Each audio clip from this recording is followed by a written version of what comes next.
All right, let's get this episode on the go. Welcome to another episode of the Creative Spin Podcast. And on this one, we're going to tackle a couple of problems here. We're going to tackle and try to solve a couple of problems based on what we do and what we've created all around communication. Basically, what I'm talking about is really what happens when people call you and don't leave a message, and then they expect to get a call back. What happens when people don't communicate well with you in terms of, I sent you a message on Instagram and you haven't gotten back. Like, what are all these issues that we're having now that we have social media and emails and phone calls and all of these things? How are we dealing with all of this stuff?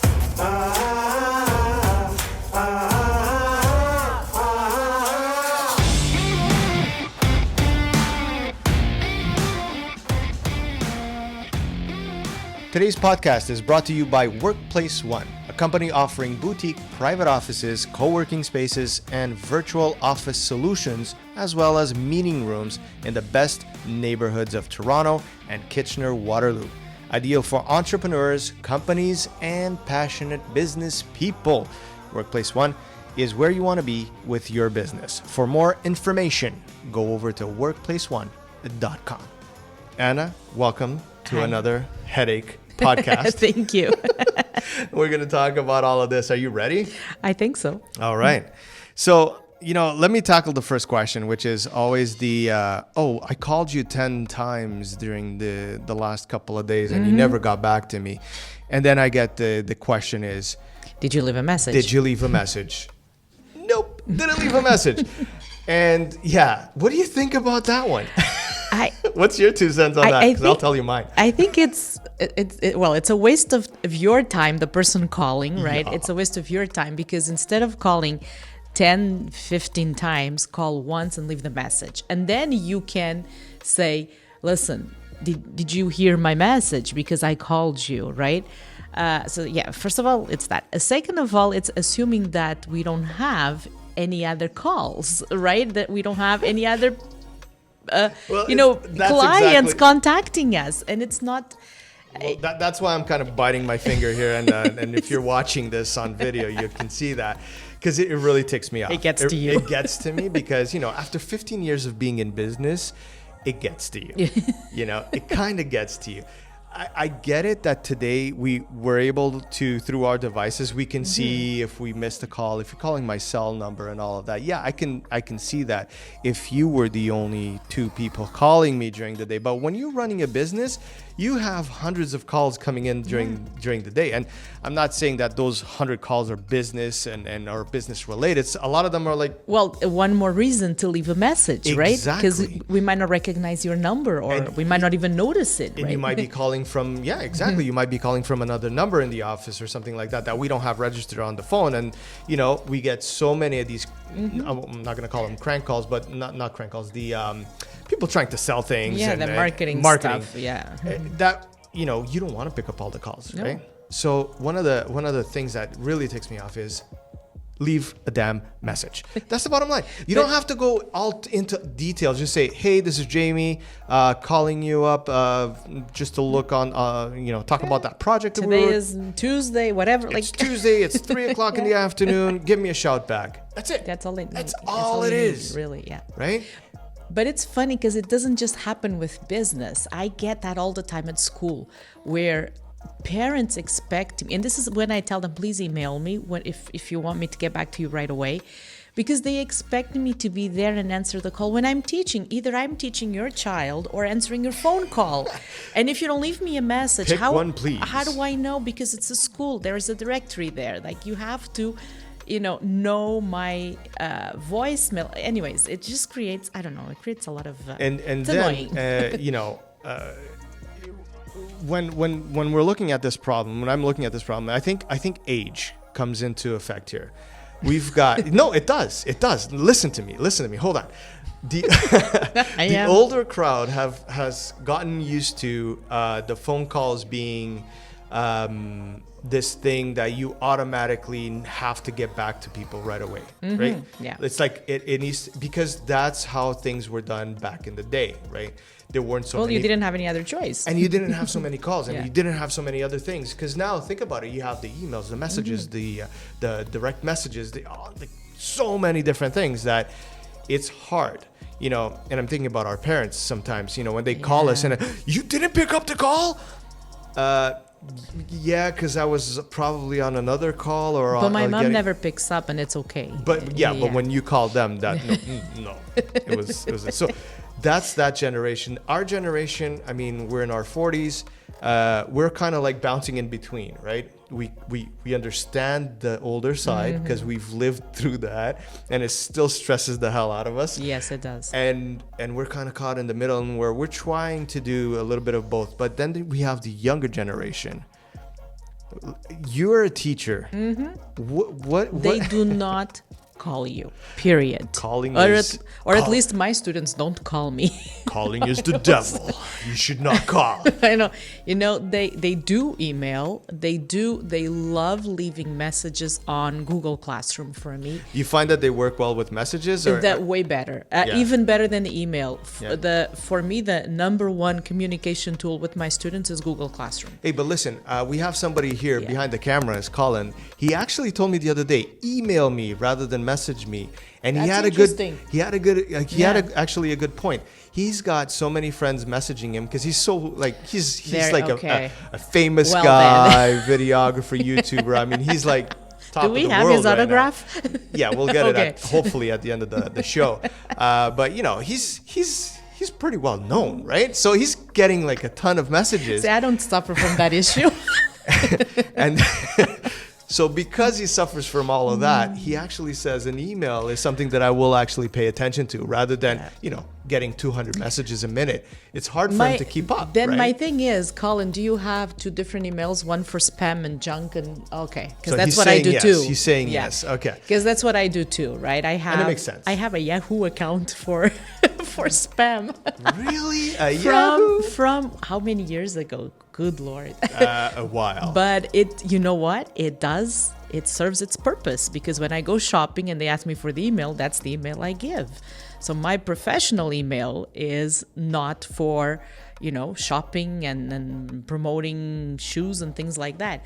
But it's interesting because my students are the opposite. They will email me assignments, because I tell them, if you guys want to email me assignments, write them on Google Docs, and I'll actually write the feedback and mark them online, and it can go paperless. But to ask me questions, they still prefer, and I guess because it's so tight, there's only 20-something kids in the class, so only 20-something people have that code and access to Google Classroom, that class, right? Yeah. So I guess in that sense, it becomes a bit easier, but that is the number one way to communicate with them, is messages on Google Classroom. Now, do you think... Do you think this, just before we go into the next question, what about social media? The fact that, people are now using social media in terms of the DMs. So you can jump into a DM on Instagram or Twitter, whatever it is. And that annoys me a little bit. Annoys you, but do you find that the younger generation is using that to communicate with each other, or they just, they're using it just when they want to comment about something? I'm not sure. Like I hear different. Again, I guess it depends on the age group. High school kids, depends. I'll be honest. Yeah. Lately, in the last year or so, I'm actually surprised at the amount of messages I'm getting through Facebook from clients that are asking me for things rather than texting me on my cell or using email or even calling me. They're actually contacting me through Facebook, which. In the beginning it was kind of weird. Now I'm kind of getting used to it, but and now I'm also like, why should it be weird? And and I'm fine they have with that. The phone open, they're using the app, it's right there. Yeah. Why not they can see if I'm online or not? Well, that's kind of tricky because you can have the page up and not be there, but nonetheless, I think that from a psychological perspective, I think people might use social media or start using it even more to communicate with people, because they know that we are now becoming in that zone of checking our social media more often than actually our email. So it's probably quicker to grab that, unless you're calling and you have a lot of fans and stuff. Then you have to get his private number in that. But sorry, man, I'm just picking on you today. It's one of those things. I don't know. What do you think about that? Like, do you think it's going to evolve that way? Yes, I think so. And for us to deny that this is the way to go, I think it's just being stuck in time and not recognizing that, we need to acknowledge that all these things are around us. Yeah, but is this going to be a problem now? Are we going to be stuck in the middle of having to now look at 10 different things as opposed to 2 before? Yes and no. It depends on what you advertise. Like if you have a company and you say these are my, this is where I am, Facebook, Instagram, whatever, then I guess people will expect you to check that. But that's what I'm saying. Like, I'm not even going on a personal level, right? I'm going as a company perspective. You're putting yourself out there in social media, right? So I think you need to check it. Now all of a sudden you have from Snapchat, Instagram, Facebook, all of these different add-ons that you're putting on, ways for people to communicate. I think that is it going to be a problem? No, if you as a business owner put that as your daily schedule task. I was going to get to scheduling in a second. If you have, whether it's yourself or your personal assistant or whomever you have working for you, has every day half an hour on that schedule is to check, and again, you don't have to be checking it all the time. Check it in the morning, check it after lunch, maybe, or I don't know. And I guess it depends on the size of the business too. Because if you're just a 1 or 2 man operation, you're gonna have to handle all of that stuff. It might get a bit complicated. But I think when you're looking at a little bit of bigger operation, like if you have 10 to 12, 15. Whatever, I'm just coming up with numbers. I don't know why I said that, but but if you have a bigger operation, you can now dedicate a couple of people to doing that. Exactly. Okay, you're checking our social media. You're not That's only part of your posting. job as part well. of your job is also checking and seeing if there's any messages coming in or not. I mean, my personal opinion, I think it depends on how you get used to doing it, right? And going back to what you were saying, I think honestly, yes, we need to start scheduling that into our day-to-day I believe so. life, right? Where again, we have to be careful and educate ourselves in the sense that just like the phone calls, don't expect me to reply to you within an hour or whatever. You sent me that message, this is what I usually tell parents. I will get back to you in 24 hours, right? And is that valid nowadays? That's my thing. Like client expectations now in regards to business response to emails or to a message, are they still thinking, I've messaged you right now and I've sent you another message, 5 minutes later and 10 minutes later. Why aren't you getting back to me? That level of expectation sometimes shouldn't exist. It shouldn't exist, but it does. But that's what I mean about educating people. There has to be some sort of maybe disclaimer, I don't know, that says we will get back to you within this time frame, right? But it's hard, right? I don't know. I mean, you're coming from a teaching perspective. I'm coming from a business perspective. From a business perspective, and I don't know if anybody that's listening right now that owns a business has the same issue or not. And please, guys, don't forget, leave comments and let me know if you're going through the same problems and if you have a different type of solution. Do you have an app or a software or just something that you do to kind of schedule things and that's been working out for you? Let us know, because this we can bring it up on a next podcast as a solution to this issue, because I think it's valid that for other people that are listening that are going through the same struggles that we're all going through. But my thing is, and I totally lost track of thought where I was going. But no. We were saying, and you made me lose it too. No, we were saying that clients expect you to get back within. Old age is so good. Clients having the expectation of getting. I just realized where I was. I just realized where I was. What I'm trying to say is that it's difficult from a business perspective to educate clients that you have a 9 to 5 Monday to Friday job, as in my example, right? A lot of times when clients are sending you messages after 5 o'clock and the weekends and every single... My question is, they own a business. They must have their own schedule too. Yeah, but I think that's the problem. Their schedule is different from yours. And why they think that we should be going around their schedule is where I'm thinking that there needs to be a communication, right? Exactly. That's what I was going to say. This is where I think that education part comes in. When I say we need to educate ourselves, it's really saying, listen, I get it and I respect that you work on Saturday and Sunday. Let me use one example. Yesterday, I went to the kids' salon for Tiago to get a haircut, right? And the lady says, if it's too busy on weekends, you can come during the week, but we don't work on Monday. Monday would actually work for me, right? Yeah. So, okay, fine. That's your schedule. I need to learn to respect it and say, okay, I get it. You work on weekends, but you get Mondays off. I work Monday to Friday. I don't work on weekends. This is how it works with us. Or whatever, right? I think it really has to do with communication. It really is. And your schedule you need to figure out your schedule with the other person's schedule and respect something out. each other's schedule and whatever it is that you're doing. So I think that's what it needs. Where it annoys me, like the social media messaging thing, what it annoys me is on Facebook especially, people bombard your messenger with conversations and like really pointless things back and forth. And if you block them, that's the thing. You from a personal level, block the hell out of everybody. But you don't want to listen to them. You fine, shouldn't. That's fine. Yeah, that's what I mean. But so from a business perspective, I can't just switch it off. It's right? like the difficult. spam. If I could get a different messenger, like I have a different email, it would be easier. But what I tell people, and a lot of times I will leave a message to those group, whatever they're called, and I tell them, can you please not include me in this conversation? Or can you please not send me so much? Invitation for games.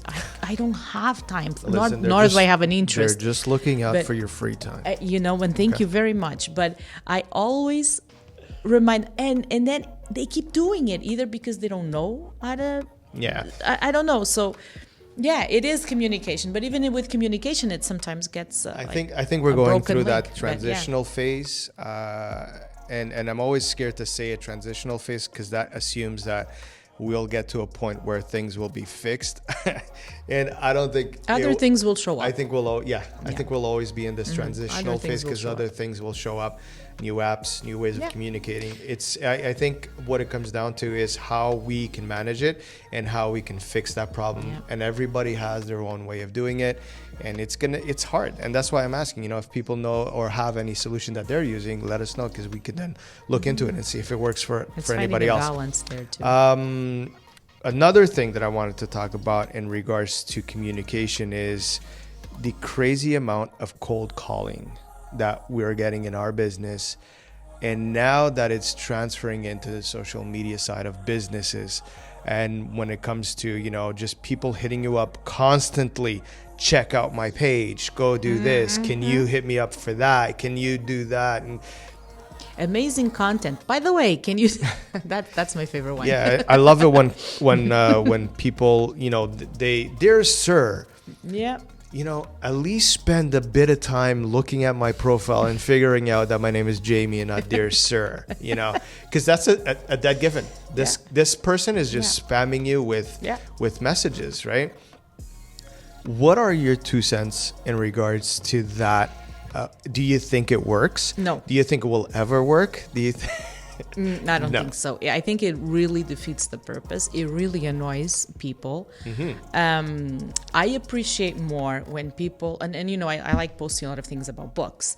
So when I get the amazing content, I'm like, sometimes it's not even a content, like it's just a picture. Yeah, you can tell right away that the comment was just. And by the way, do this. I don't even one. pay attention to it, and a lot of times I feel like even deleting it from my comments.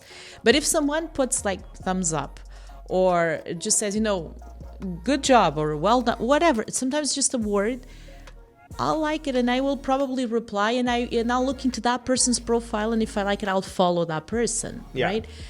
The so-called, cold calling, whatever, cold messaging, I guess, that doesn't do it and for me. And I wanted to tie this up to the whole marketing aspect of a company, and I want people to, because we deal with a lot of our clients in regards to marketing and how they should be marketing, and a lot of times clients look at, let's say as an example, social media, and they see it as, as they should, as a marketing tool, but they're not using it properly, which is they start being spammy about it. They start being too sale driven, and that's not the way that social media works. And that's kind of one of the things that I wanted to really touch on today is don't use social media as a direct sale, because that in most of the times that you're trying to do that, it won't actually help you out. No. Because if I'm not interested in buying a house, I'm not going to be looking at people's posts of a house or pictures of a house. And as soon as it sounds like like you're selling something, I don't know, Colin, what do you think? It just, people just pay no attention, right? Yeah, it's just Colin doesn't have a mic. We gotta, I know he's a superstar, but we gotta no, we can't, no. But what I'm trying to say is that when people are just doing that, and I don't know why I'm picking on real estate right now, but it's one of the things that we see a lot. And I think that it's not a matter of that you're doing it wrong. It's a matter you need to tweak it and do it better. And probably this is a little tip for any real estate agent that's looking or listening at us. Don't just put listings. Put your listings. Yes, of course, that's what you're selling. That's your product. But for every post that you put out selling a product or selling a house, put 5-10 tips out there. Put suggestions to people. Interior decor, I don't know. We just had a huge snowfall. What you should be looking at when it snows like this, and taking care of your home. How you should be selling your house in the winter time because of the snowfalls. Tips and advice. And things that I like is, I saw this once and I said, I never thought about it this way. But it was a real estate agent saying, how can you change the house you buy into being what you want? In other words, as you walk in, this is the living room, but what if you want that to be your bedroom, kind of thing? And he's going through these tips, which was really interesting, tips right? and tricks rather than just sales. Because if you give me good posts or informative posts and tips and all of that, and then in the middle of that mix, you're gonna sell that house, I'm okay with that. I'll be okay with it. And we're using real estate as an example. I mean, this goes across the board onto everything. Yeah. And this kind of ties into those cold calls that you get. Try to listen to your audience. Try to listen or pay attention to who you're trying to direct your sales to. When you're cold calling somebody, spend 5 minutes. It's not that difficult. We have this thing called the internet nowadays. We have another cool thing that starts with the Google, that you can just Google somebody up or a company up.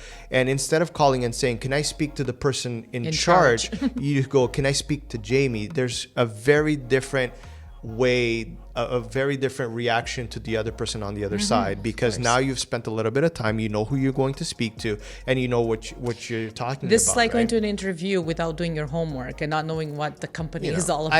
I had somebody shoot me off a direct message saying if we needed help in our branding. Thank you, but I don't need it. You know what I mean? That is total disrespect for that person or that company that sends me. How about you go to my website and figure out that we do that as well? You know what I mean? It's you're looking bad. You're going to start looking bad. So I don't know. I feel like this episode was a rant, was kind of like me venting out a little bit. Sometimes you need it. But I feel like I'm not the only one, because when I talk to a lot of my clients that have their own business as well, they're all ranting and venting about the same thing. It's not so much the renting. It is that communication process. Yeah. It's really educating ourselves. If more people speak about it and don't just bottle, it in, you get the message across. It's all about getting the message. It's all about communicating in life and in business and in everything we do. So I think that's about it for today. Yeah. We're going to keep this one nice, short, and sweet. And we'll be back on the next one. Today we're here in a different setting, and we're probably going to see this setting a little bit more often. I don't know.